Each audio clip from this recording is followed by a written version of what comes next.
ይህ ጋብቻ የእናንተ ጋብቻ ዛሬ 50ኛ ዓመታችሁን የምታከብሩት እናንተ ብቻ አይደላችሁ። እነሱ ሲገናኙ ምንም አልነበረ፣ ቤት እንኳን አልነበረባቸውም። ዛሬ ከአንድም 3 ቤት ሰርተው እዚህ ደርሰዋልና ትውልዱ ከነሱ መማር አለበት፣ መቻቻል አለበት። ተከባብረው ነው የሚኖሩት። ዛሬ ይሄ ሁሉ የልጅ ልጆች ማያታቸው ለነሱ ትልቅ ደስታ ነው። እንደተወለዱ ነው የሚቆጥሩት። አብርሃምና ሳራን በመጽሐፍ ቅዱስ ነው የምናውቃቸው። እንጀራ ብቻ ነው የሚቀረው እንጂ ያረሰኝ ባሌ ነው። አራሽ አልነበረኝም። በጣም ወደዋለሁ፣ አከብረዋለሁ። ሰው ልጅ ካሽ ንብረቱ ነው ለሀገር፣ ለአንድ ህብረተሰብ ንብረቱ ነው። ሴት ማልቀስ ነው የሚቀናው። ትንሽ አለቃቅሳለሁ፣ በቃ ተዋለሁ። አብረን ተሸጋግረን ፍቅራችን የጋራ ተካፍለን ተናበን ግራና ቀኝ እሷም አንብባኝ እኔም አንብቢያት አብረን ኖረን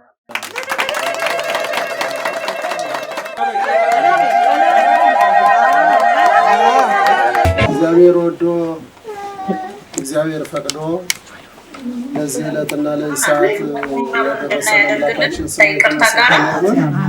በዛሬው ዕለት እንግዲህ 50ኛ ዓመታቸውን የጋብቻ ዓመታቸውን የሚያከብሩትን አባታችን እና እናታችንን እንዲሁም ከ50 ዓመት ፍሬዎቻቸው ጋር ነው አብረን ሰብሰብ ብለን እያከበረን ያለነውና እንኳን አደረሳችሁ፣ እንኳን ደስ አላችሁ።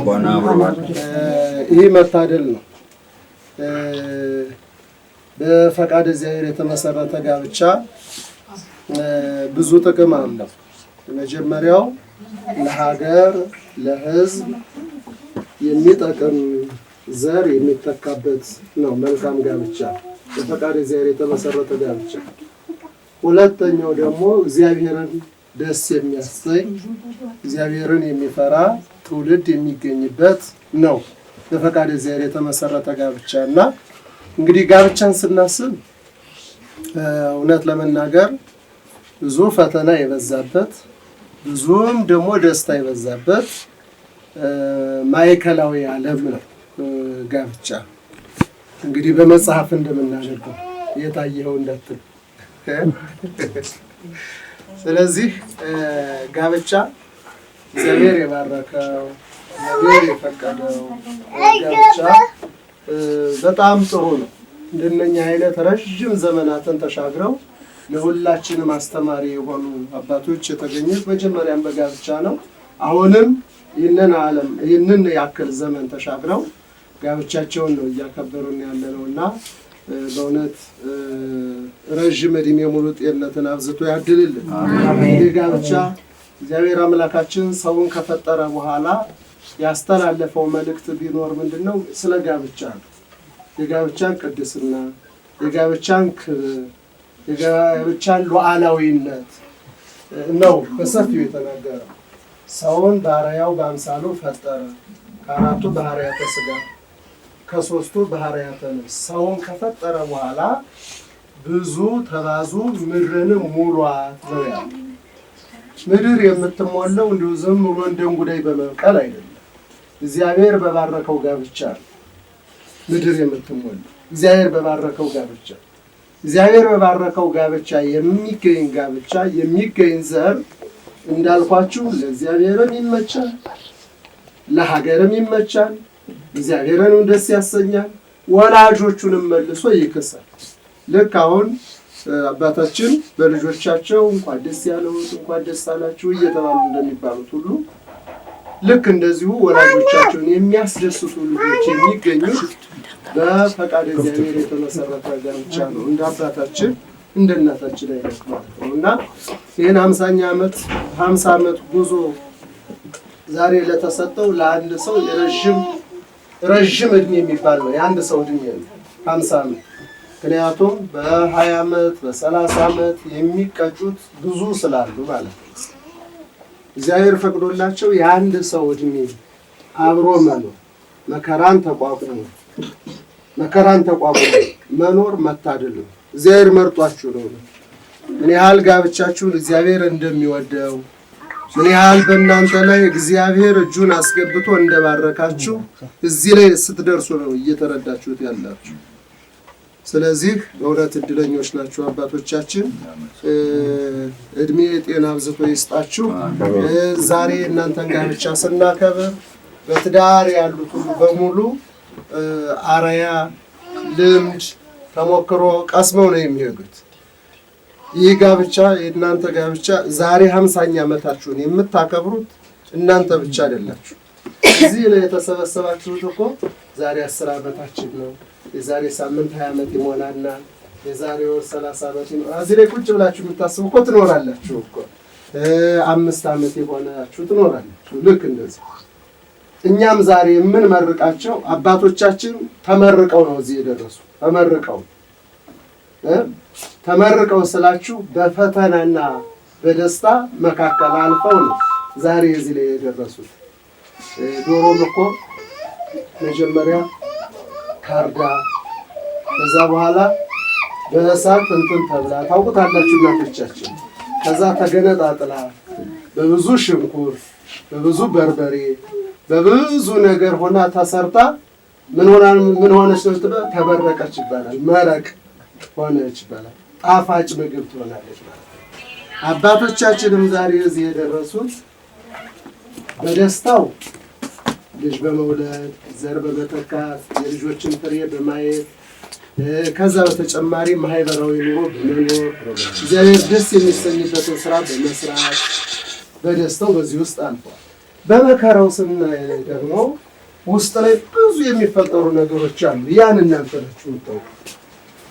እንደው ትዳር እንደው አሁን በዘመኑ ታውቁታላችሁ። ሚስት ያህል ሚስት ለማግባት ሰው እንደሚፈራ ከነ ትርጉሙ ሚ የሚለው ሚጥሚጣ ስትበላ ትኖራለች ሚስት።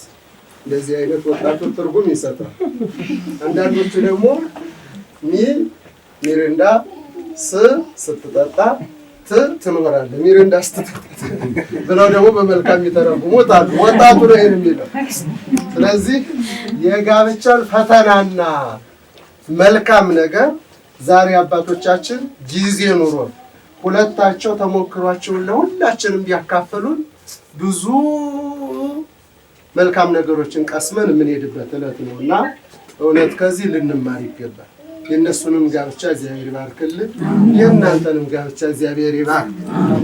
እውነት ከእነሱ ልንማር ይገባል። ትዳራችሁን ይባርክ፣ ጋብቻችሁን ይባርክ። ዛሬ የምንመረቀው በእነሱ ምክንያት እንሰብሰብ እንጂ ሁላችንም ነው የጋብቻን እያከበርን ያለነው እና ጋብቻችሁን ይባርክ። አባቶቻችን እናቶቻችን ዛሬ ሁለተኛውን ሰርጋቸውን ነው እያከበሩ ያለው። ሁለተኛውን ሰርጋቸውን ማለት ነው። ምክንያቱም በላያቸው ላይ አክሊል አድርገዋል። በጋብቻ ውስጥ ያለውን ፈተና መሸከም ሰማዕትነት ነው ማለት ነው። አክሊል ማለት በነገራችን ላይ በፈተና ውስጥ ያለፈ የክብር አክሊል ማለት ነው። አክሊል የሚለው ራስ አንድ ሰው አክሊል የሚደፈው ፈተናን በሙሉ አልፎ ሰማዕትነትን ተቀብሎ የዛ የሰማዕትነት ክብር መግለጫ ነው አክሊል። ስለዚህ 50 ዓመት ሙሉ ፈተናውንም ደስታውንም አልፈን ተሻግረን እዚህ ላይ ተገኝተናል ሲሉ እዚህ ጋር አክሊላቸውን አድርገዋል ማለት ነው። የክብር አክሊላቸው እንደገና ደግሞ የእድሜ ካባ ደርበናል ሲሉ ደግሞ የወርቅ ካባ ደርበናል። ስለዚህ እውነት እድሜን ከክብር ጋር አብዝቶ ይስጥልን። ልጆቻችሁን ይባርክ። ምን ያህል ደስ ትላላችሁ። እነኚህ ሁሉ አሁን እዚህ ቀጥታ እየተከታተሉን ያሉት ልጆቻችሁ እዚህ ጋር እናንተ መሀል ላይ ያሉ እነኚህ ህፃናት በሙሉ የ50 ዓመት ፍሬዎች ናቸው። በአንድ ቀን ሌሊት እንደ እንጉዳይ በቅለው አይደለም የተገኙ 50 ዓመት ሙሉ ጉዞ ተጉዘው እነኚህን አፍርተው። ስለዚህ በእውነት የተባረከ ቤት ነው። አባታችን ተጫዋች ናቸው፣ ቅን አባት ናቸው። ሽማግሌ ሲሆኑ እንደ ህፃን ተጫውተው ነው። ከሽምግልናው ቦታ ደግሞ ሽማግሌ ሆነው ነውና እውነት አራያችን አይቀናችን ነው እና እናመሰግናለን። እናታችንም እንደዚሁ ችግራችን ጊዜ መጠን የምንጠይቃቸው የምንሸሸግባቸው የአይናችን ማረፊያ እናታችን ናቸውና እሳቸው እድሜ ጤና አብዝቶ ያድልልን። እስኪ አጨብጭቡ እስኪ ሞራል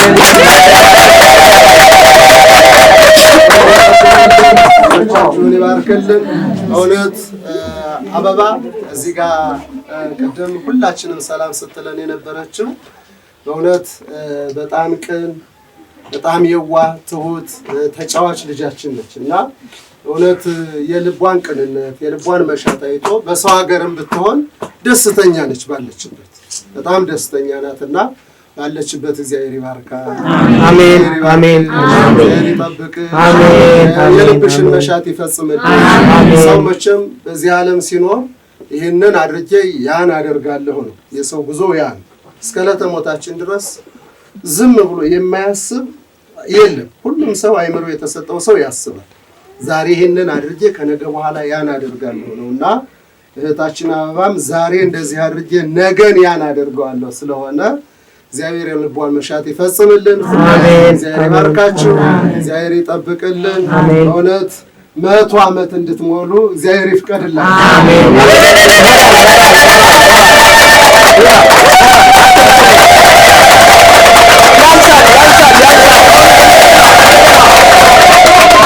እናመሰግናለን አሁን 50 ደርሰዋል 50 ግማሽ ነው ስለዚህ ዳረንጎቱንም ምርቃቱንም ጨምረው 100 አንድንና 2 ዜሮ እንደደረሰ ዜሮ ጋይሆነ ሁላችንም ያደርሳል እግዚአብሔር ይጠብቀን አንድነታችሁን ያጽናልን አካባቢያችን ሰፈራችን እግዚአብሔር ይጠብቀን ወናበሪው ያጽናችሁ ልጆቻችሁንም ባሉበት እግዚአብሔር ይጠብቀልን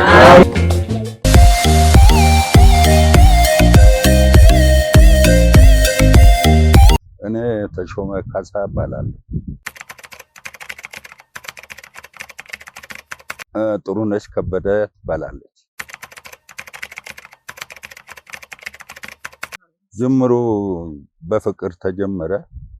ከዛ ልጆች አፈራን፣ 7 ልጅ አፈራን። የልጅ ልጅ አሁን 10 አሉ። 10 ልጅ አለ በስራችን እና ባህሪዋ ብናገራትም አይታ ፊቴን የምታነብነች ታዝንልኝ ነች። እኔም ለሷ አዝንላታለሁ በመተዛዘን ርቦታል ጠምቶታል ብላ በማሰቧ አብረን ተሸጋግረን ፍቅራችን የጋራ ተካፍለን ተናበን ግራና ቀኝ እሷም አንብባኝ እኔም አንብቢያት አብረን ኖረናል በሰላም በደስታ። ቆችን እንግዲህ እሷው ሳትሆን ትቀራለች። እኔ እንጃ እንግዲህ በኋላ ትሰጥ ይሆናል። እኔ ድንገት አየኋት። ትንሽ እንግዲህ አመታቱ ቆየት ያለ ነው። 68 አካባቢ ነው። ተማሪ ነች። ዛን ሰዓት 7ኛ ክፍል ነበረች። እንደው ጉድ ጉድ ስትል አይቻት ያው ጠይቂያታለሁ። ለመጀመሪያ ቀን መንገድ ላይ ነው ያየኋት። ጓደኞቿ ጋራ ስትዛለል እቺ የፍቅር ሰው ነች ብዬ ያስኳት። ያው ጥያቄን አቀረብኩ። ኦኬ አለችኝ። ያው ጨረስ ነው። ኑሮ ሲመሰረት እኛ ምንም አልነበረንም። ዝም ብለን በመረዳዳት ትረጅኛለሽ እረዳሻለሁ በማለት የራሳችን ፍቅር ነው ያየነው። ከጀርባ ብር ይኖራል አይኖርም የምለውን ብር እኛን ልናትም እንችላለን ብለን ግምት ነበረ። ከኔም ከሷ ምንም አልነበረንም። ምንቆጥረው ብር የለንም፣ ልጅ የለም፣ ምንም የለም። ፍቅር ነው ያለንም። ሙሉ ፍቅር አለ፣ ሙሉ የመወደድ አለን። ሌላ ነገር የምናስበውም ነገር አልነበረም። ያ ሁሉ ስናስብ የነበረው መጣ ራሱ በራሱ ጊዜ ብዛት ልጅ መጣ። ፍቅሩም እያለ ሁሉ ነገር የልጅ ዛሬ ደርሰናል። እግዚአብሔር የተመሰገነ ይሁን። እውነት ነው። ይሄ ትንሽ ይኖራል፣ የልጅነት ባህሪ ይኖራል። ይሄንን ደግሞ ታላቅ የሆነ ሰው ወይ ደግሞ ማሰብ የሚችል ሰው ወንዱ በኩል ጫን ብሎ መያዝ ነው። ፍቅርም ማስተማር ነው። ብዙ ነገር አለ ከወንድ የሚማሩት። ሴት ልጅ ሳይጋፋ ሳይደባደብ ብዙ ነገር ሳይል አበባን ይዞ በመግባት በመቀለድ በማስመሰል ስራም በመርዳት የሚቸግራን ነገር ካለ ቆይ ብሎ በመቀበል በመርዳት ብዙ ነገር ይረዳዳል። ትገናዘበዋለች፣ ታያለች። ሰላም አብራው ትኖራለች። ያላምዳት ማላመድ አለበት። ሰውየው ማላመድ አለበት። ትለምዳለች። የማይለመድ ነገር የለም። ስለዚህ ለመደች። ከኔ ጋራ የናል ቆይታ አብረን ኖር። በጣም ሩህሩህ ነች። ሰው ሲገባ ወይ ከጎረቤት ወይ እኔም ቢመጣ ወይ ልጅም ቢመጣ ልጅ ቢመጣ ሮጣ መሰዋ ነው የምትገባ። ሮጣ ቡናዋን ነው የምታፈላ። ምግብ ሰታ ነው የምታዋራ። አታዋራም። መጀመሪያ ሰው እንግዳ ሲመጣ አታዋራም። ጓዳዋ ነው የምትገባ እና የሚበላ የሚጠጣ ሰታ ስቃ ፈገግታ አሳይታ ነው የምትሸኘው። ምን ጊዜም ያልተለያት ባህሪ ይሄ ነው እስካሁን ድረስ እና በጣም መወዳትም ባለቤት። ይሄ ጥሩ ነው፣ ጥሩ ጥያቄ ነው። ታውቀዋለች። እሷ ጨርሳ ስለምታውቀው ምንም እንከን አላገኘሁባትም። 50 ዓመት አሁን ስንደርስ ልጅ ስንደርስ ምንም ነገር አልቀየረችውም። እንደነበረች ነው ያለችው። አዲስ ነገር የላትም። ስለዚህ የምትወደድ ነች።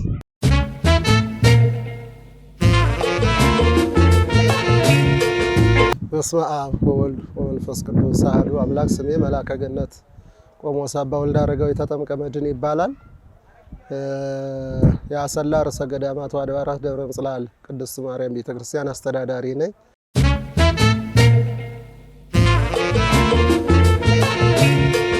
እንግዲህ የነሱ ትዳር እውነት አብርሃምና ሳራን በመጽሐፍ ቅዱስ ነው የምናውቃቸው።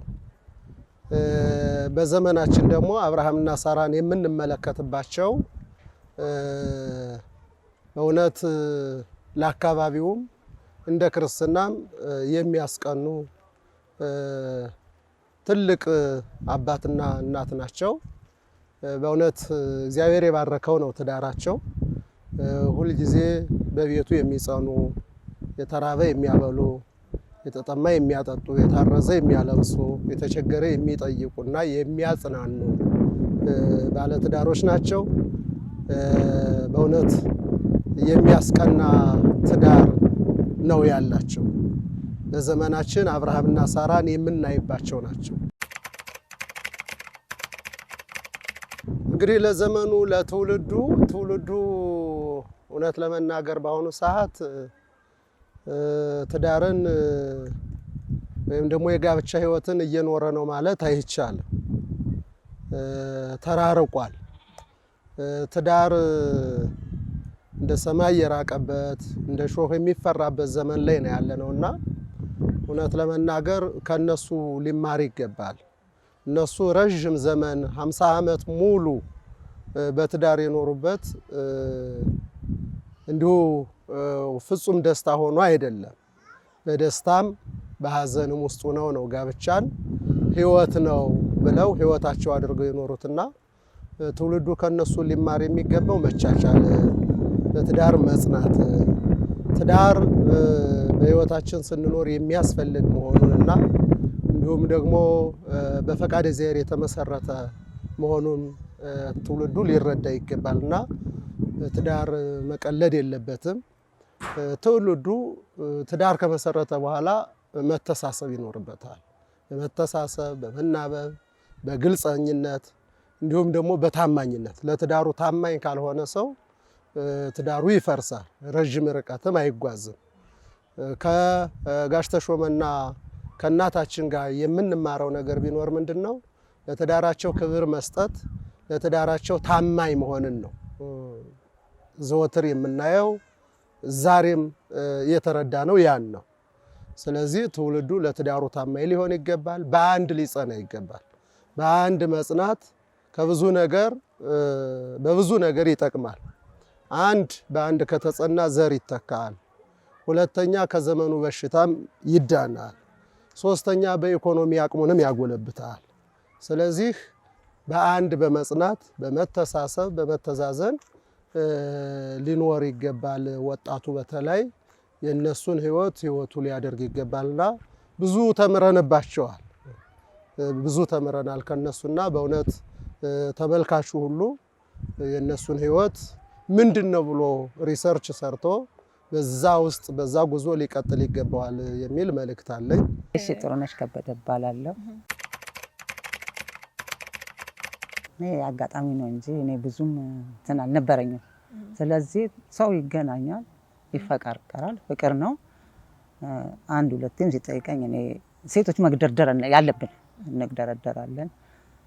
ብዙም እንትን አላልኩኝ። በቃ ትዳር ነው የምፈልገው። እሺ በቃ ተብለን ያው በትዳር ዓለም ኖር። እግዚአብሔር ደግሞ ጸጋ በረከት ሰጠን። ድንግል ማርያም ልጆች ሰጡን። ልጆቻችንን ጎንበስ ቀና ብለን እሱ ፊልድ ሲሄድ ልጆቼን ይዤ አቅፌ ቤቴን አክብሬ እሱን አክብሬ እኖራለሁ። ባለቤቴም ቁጠኛ ነው፣ በጣም ኃይለኛ ነው። ለስላሳ ማደል ኃይል አለው፣ ይቆጣል። ያን ፍቅር ሁሉ እንንደዋለን። አይሽ እንንደዋለን። በቃ የሚናገረንም ከሆነ እኛ እንሸሸዋለን። በቃ በምር ወይ ቆጣናል ብለን እንሸሸው ነበረ። እሱ ከመቆጣት በስተቀር በጣም ገር ነው ባለቤቴ፣ በጣም ገር። ግን ኃይል ያለው በዛ ነው እንጂ ሌላ ነገር ችግር የለብንም። እኛ ልጆቻችንም የተባረኩ ናቸው። ፈጣሪ ከሰጠሽ የተባረከውን ይስጣይ ነው አለ እና ልጆቼም እንግዲህ ጥሩ ልጆች ናቸው። አሁን ለጊዜው የሉም፣ ሁሉም በየፊልድ ነው ያሉት። ሁሉ ልጆች ናቸው እንጂ ሌላ ችግር የለብንም። እኛ ቤት እንዳፈራው ነው፣ ቤት እንዳፈራው ባለቤቴም እንዳይከፋው፣ ልጆቼም እንዳይራቡ እንዳይከፉብኝ። እሱ የፊልድ ሰው ነው ብዛት። አሁን ጡረታ ከወጣ እንጂ ቤት አይኖርም። በዛን ጊዜ ልጆቼን ጠንቅቄ ይዤ እንስሳዎችም ካሉ ከእንስሳዎቼ ጋር ቤቴን መስዬ ባለቤቴን አክብሬ እስካሁን ኖረናል። አሁን ወደፊትም እሷ ድንግል ማርያም ታውቃለች። እድሜና ጤናውን ከሰጠችን እንግዲህ እንገፋበታለን ብለን ነው ያለነው፣ እየገፋንበትም ነው። እንግዲህ እድሜና ጤናውን ይስጠን ብዬ ነው እኔ በራሴ ጎን የምለው። እሱም ቢቆጣኝ እኔ እቆጣለሁ፣ እንደውም እሱ አይቆጣም። ያው ከመናደድ በስተቀር አይቆጣኝም። እኔ ብቆጣም ወይ ጥሎኝ ይሄዳል ወይ እኔ ጥዬው ወደ ኩሽና ይገባለሁ። ስራ የለኝም፣ ያው የቤት እመቤት ነኝ። ተምሬም አልገፋሁበትም። በቃ በዛ ነው እንጂ ሌላ ችግር የለብንም። እኛ ተመሳስለን ልጆቼ ራባቸው ብሎ ለልጆቹ ተሸክሞ ሲመጣ እኔ በደስታ ተቀብዬ ነው። እሱም ከቤት ሲያጣኝ አይወድም፣ ይናደዳል። በሚናደድበት ሰዓት አሳልፌ ነው ራሴ ጥፋቴ ነው ብዬ አሜን ብዬ ተቀብዬ ነው። ሌላ ችግር የለበትም። እሱ ለልጆቹ ተሸክሞ መምጣት ነው የሚያውቀው። ግን አሁን በጡረታ ጎን ያያለን ትንሽ ስለሚያመብኝ ብቻ ነው እንጂ ሌላ ችግር የለብንም። አመሰግናለሁ። በሁሉም በምንም ልዩነት የላቸውም። ጎበዞች ናቸው። ትዳራቸውንም ጠንካራ ናቸው፣ ይዘው ነው የሚኖሩት። ወንዶቹም አሁን አሏቸው ባለቤቶች። እነሱም እኛ እንደምንኖረው ተቀጥተው ያደጉ ልጆች ስለሆኑ ልጆቻቸውን ቤተሰባቸውን መጉዳት አይፈልጉም። በትክክል ሆነ እንግዲህ ሌላውን አላውቅም። ያው ሴት ማልቀስ ነው የምቀናት። ትንሽ አለቃቅሳለሁ፣ በቃ ተዋለሁ። እሱም ጥሎኝ ይወጣል። ስሜ ስዩም አለማየሁ ነው። ትዳራቸው በጣም ደስ የሚል ነው። ሁኔታ ተቻችለው ነው። ቀደም ሲልም በአንድ መስሪያ ቤት እንሰራ ነበር ከሱ ጋራ እና በጣም ጥሩ ሰው ነው። እሷም ጥሩ ናት። ታዛዥ ነው። ተከባብረው ነው የሚኖሩት። ዛሬ ይሄ ሁሉ የልጅ ልጆች ማያታቸው ለነሱ ትልቅ ደስታ ነው። እንደተወለዱ ነው የሚቆጥሩት እና በጣም ደስ የሚል ነው። ትዳር ህይወት ነው። ትዳር ህይወት ነው። የፍጡር ህይወት ነው። ብዙ ተባዙ አብሮ ስለሚሄድ ህይወት ነው። ለመኖር የሚያስበው ሁሉ ትዳር ነው ሙርኩዙ። ያለ ትዳር ለብቻ መኖር አይቻልም። ቢኖር ሌላ ችግሮች ይመጣሉ። ብቸኝነት ይመጣል፣ ክፋት ይመጣል። ደግነት አያስብም። ሌቱ ልጄ ነው፣ ሌቷ ምስቴ ነው ይላል። ወንጀል ሊሰራ ይችላል። ለጎረቤትም አይመችም። ብዙ ነገር አለው። ግን ትዳር ወርቅ ነው። ከያዙት ነው። ከተያዘ እቺ ቀለበት ስትጠለቅ ያስኩ ጣቴ ላይ ስታጠልቂ በቃ ህይወት ተጠለቀች ማለት ነው። እንደ ህይወት ነው መቆጥራት ነው። ህይወት ተጠለቀች። ህይወት መያዝ አለባት። ህይወት አልባሌ መወርወር የለባትም። ከወደቀች ህይወት አትመለስም። ተመላሽ ህይወት የለም፣ ቀሪ ነው፣ ይበላሻል። ስለዚህ ቤተሰብ ማለት ህይወት ነው። ህይወትን ራስን የወደደ ሰው ህይወት ነው። ምስትን የወደደ ሰው ህይወት ነው። ልጁን የወደደ ሰው ህይወት ነው። አልፎ ተርፎ ለአገር ንብረት ነው። ሰው ልጅ ካሽ ንብረቱ ነው። ለሀገር ለአንድ ህብረተሰብ ንብረቱ ነው። ፋብሪካ ላይ ቢሰራ የሀገሪቷ እድገት ነው። ሌላ ቢሰራ የሀገሪቷ እድገት ነው። ሀብቱ ነው። ስለዚህ ቤተሰብ ደግሞ ለዛ ለሰውዬ ሀብት ነው። ትዳር ሀብት ነው። ፍቅር ነው። መኖሪያ ነው። ሌላ ነገር የለው። አዎ ልጆች እንግዲህ ዛሬ ልጅ እግዚአብሔር ልቦና ይስጣቸው ነው የሚለው። ትንሽ ከኛ ድርጊት ወጣ የሚል ባህሪ አለ። እግዚአብሔርን ጸሎት እኛ ተለቅ ያልን ሰዎች ጸሎት እናደርጋለን። ሁሉ ጊዜ ማታ ሳንተኛ ጸሎት ይደረጋል። ያ ጸሎት ልጆችን አሳድግልን፣ ወደ መንፈስ ወደ ሌላ ነገር አስገባቸው፣ በጥሩ ሁኔታ ሐሳብ እግዚአብሔር ይደግስላቸው ነው የምንለው።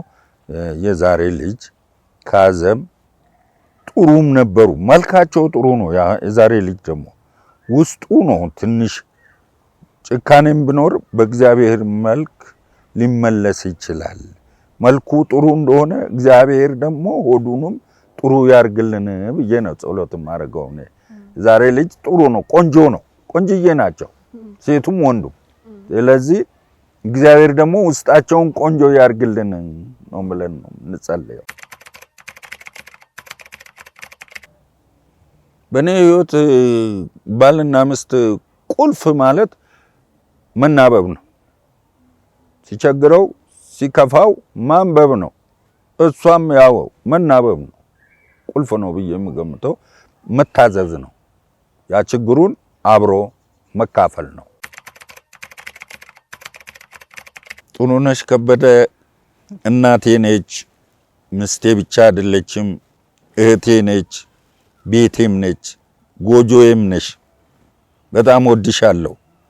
7 ልጅ ስትወልጂልኝ መቼም ካንቺ ጋር እንዳልተለየው ታውቂዋለሽ። ከፊልድ መጥቼ አንቺን ለማየት የማልጥረው ነገር የለም። ሌሊትና ቀን ተጉዤ እመጣለሁ። ለዚህ እግዚአብሔር አሁንም እድሜ ይጨምርልሽ፣ ክብሩን ይጨምርልሽ። ልጆቻችን የጋራ ደግሞ ዓለም የልጅ ልጅ የምናይ ያርግልን። ገራገርነትሽን ለልጆቻችን ይለፍልኝ ብዬ ገምታለሁ። ስሜ ተስፋ ያረጋ እባላለሁ። የተሾመ ታናሽ ወንድም ነኝ። ትውልዱ ከምንም ተነስቶ ዳርን ከመፍራት ሳይሆን ከምንም ተነስቶ ተባብሮ ተሳስቦ ተዋዶ ከኖሩ ትልቅ ቦታ ይደረሳል። ገንዘብ ይገኛል ከሰርቶ። ገንዘብ ምንም አይደለም፣ ገንዘብ ከስራ ይገኛል። አብሮ ፍቅር ካለ ብዙ ነገር አለና ተቻችሎ የማይጣላ የለም እንትን የለም። ተቻችሎ ከሰሩ እንትን ካረጉ ከነሱ ትውልዱ መማር አለበት። ምክንያቱም እነሱ ሲገናኙ ምንም አልነበረ፣ ቤት እንኳን አልነበረባቸውም። ዛሬ ከአንድም 3 ቤት ሰርተው እዚህ ደርሰዋልና ትውልዱ ከነሱ መማር አለበት፣ መቻቻል አለበት እና ይሄንን ከነሱ መማር አለባቸው ብዬ አስባለሁ። እሱ በጣም ሩህሩህ ነው፣ ደግ ነው፣ አራሽም ነው። አራሽ ልጅ ስወልድ እንደ ሴት አሙቆ አፍልቶ እንጀራ ብቻ ነው የሚቀረው እንጂ ያረሰኝ ባሌ ነው። አራሽ አልነበረኝም።